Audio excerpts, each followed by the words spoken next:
Alright, this is a viewer requested review. This is the 12 from Marvel Comics. This is a hardcover collection with the all 12 issue maxi series and a one shot. This series is written by J. Michael J.M.S. Straczynski, and the most memorable thing about it is that there is like a 5-year delay between the release of the 8th and 9th issues. We have got this wraparound cover that quite ingeniously puts the main character on the reverse. Before anything else, let's take the dust jacket off. And underneath we have a print of some interior artwork showing the group of superheroes we will come to know as the 12. It's actually the very last page of the story, so you could say it's kind of spoilers. Don't be ashamed to not know who any of them are. They are all very minor Golden Age heroes.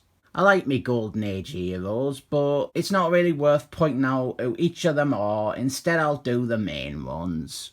We have got Phantom Reporter. He is the main character. The whole thing is written from his point of view. He is the protagonist. We also have the Golden Age Black Widow, probably the most well-known of these characters. She's like a succubus. And then finally we have Dynamic Man. He is the de facto bad guy. That's not a spoiler because he's an arsehole from his first line of dialogue. The other 9, they are not used consistently, or they just get forgotten about, or they're gone nowhere.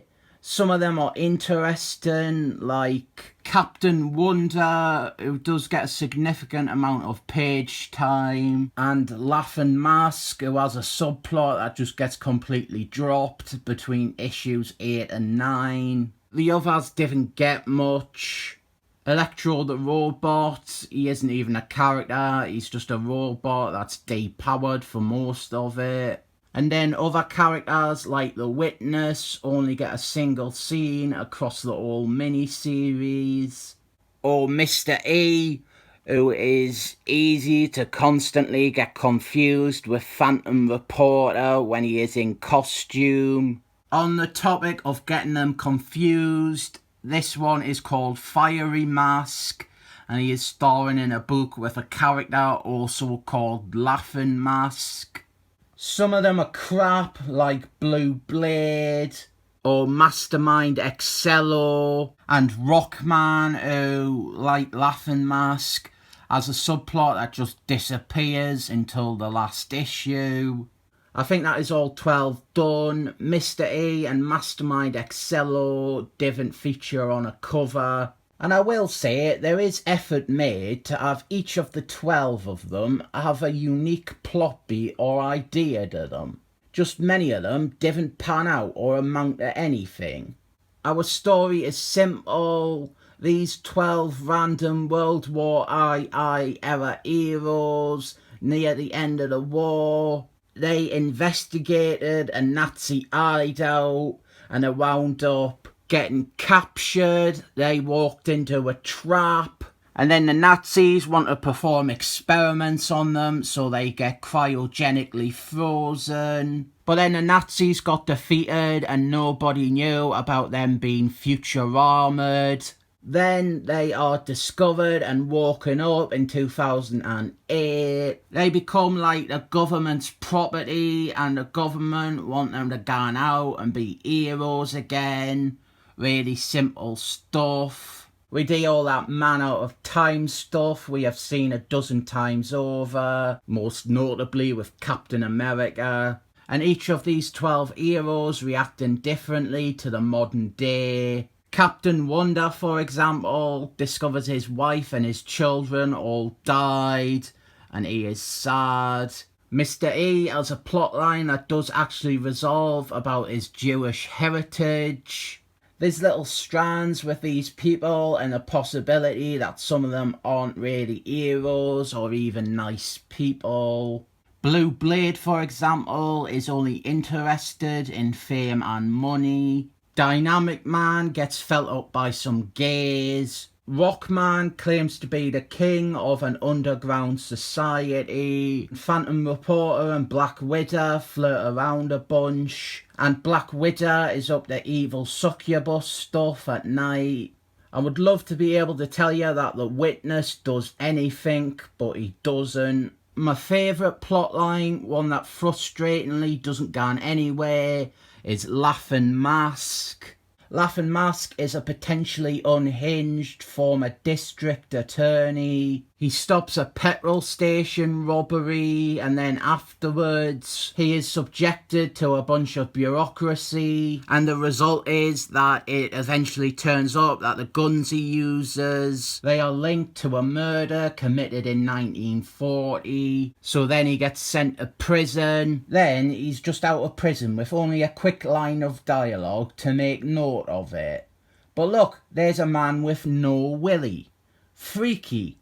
Someone called Barbie. I think we have found her a new fella. The series is written all right. The problem is that it's not really presenting anything new. There is stuff that is good, but it all feels like we have seen it before. There are plenty of Golden Age superheroes running around in the modern day, and the only thing that sets the 12 apart is that the series took a 5-year break because J. Michael JMS Straczynski lost interest in a contractual obligation. The break not only killed what little momentum the series had gained as it came out, but as I pointed out, when we got back to it, he just abandoned plot lines. And even the stuff that does resolve, it feels like it's just resolution because it has to be resolved. Even before the delays, there are still plenty of red flags that he wasn't giving it his full attention. In issue 3, we have a scene with Golden Age Black Widow, and one of the first things we learn about her character is that she doesn't sleep. We have her old dialogue explaining to us that she doesn't sleep. Good morning. Well, afternoon anyway. It is almost 3. Did you sleep well? I do not sleep. You do not sleep? Not ever? No. Then what do you do at night? It's a whole big thing, establishing a character. It's a whole thing. She doesn't go to sleep because at night she goes out and she does her succubus things. Issue 4, she is asleep. Issue 7, she is asleep again. And then in issue 12, she's sleeping some more. Then we have Captain Wonder. He mourns for his family and he claims to have nobody. Everyone who meant something to him has died.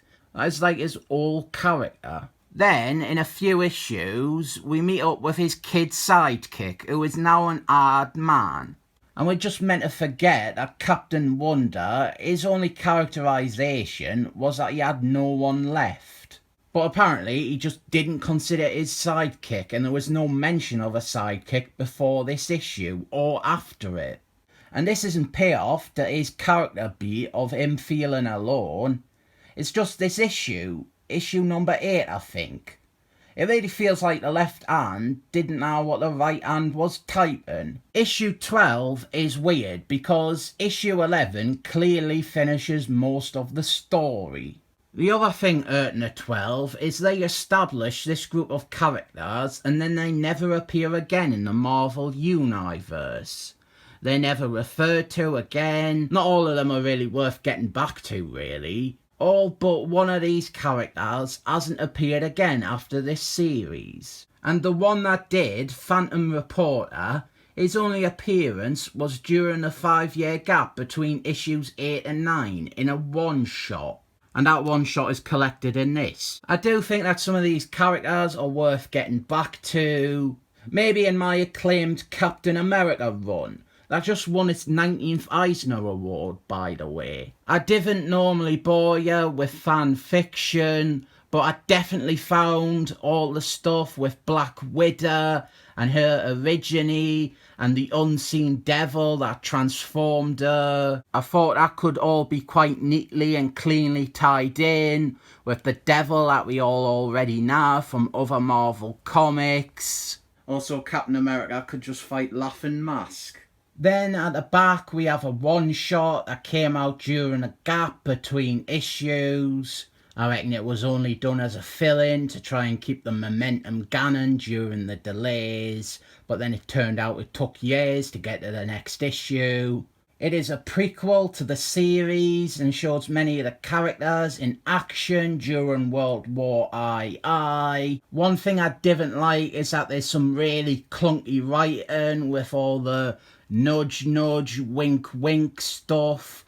Like Phantom Reporter will say, "Oh me, oh my, I hope I do not wake up 65 years in the future. Oh me, oh my, I really fancy the Golden Age Black Widow. Oh me, oh my, I really didn't like this Dynamic Man fella." And there are bits where the characters from the 12 cross paths, which I didn't like, as the idea was that they were meant to be strangers. The main thing I like about the one shot is getting to see Captain America and a bunch of other notable Golden Age characters and see them interact with the 12.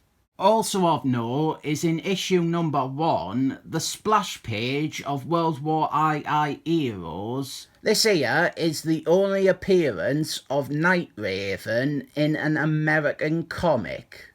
The extras in this fucking suck. We get all this artwork, but it is shrunken down to fit as much as they can on a single page. This here is a cover to an issue 0 they did, which is where most of this art and design work was showcased in full size, complete with some commentary. But we didn't get any of that commentary or full-page looks at each individual design. There was other original art in that 0 issue that isn't represented here at all. It also reprinted the first appearances of 3 of the characters from the 12. The 3 who are on the cover: Rockman, Phantom Reporter and Laughing Mask. This cover is for the 12 issue a half, or issue 0.5. It had more Golden Age reprints. To be honest, they could have thrown them all in here. They could have included all the first appearances of the 12 if they really cared. But we just get 3 pages of shrunken down art. They could have included this one shot as well. It is by a different creative team, but it obviously stars Phantom Reporter and is set in between issues 8 and 9. Also, for the whole duration of rereading this comic, I was under the belief that it was called Phantom Writer, and it wasn't until I got that one shot out that I realised it was called Phantom Reporter.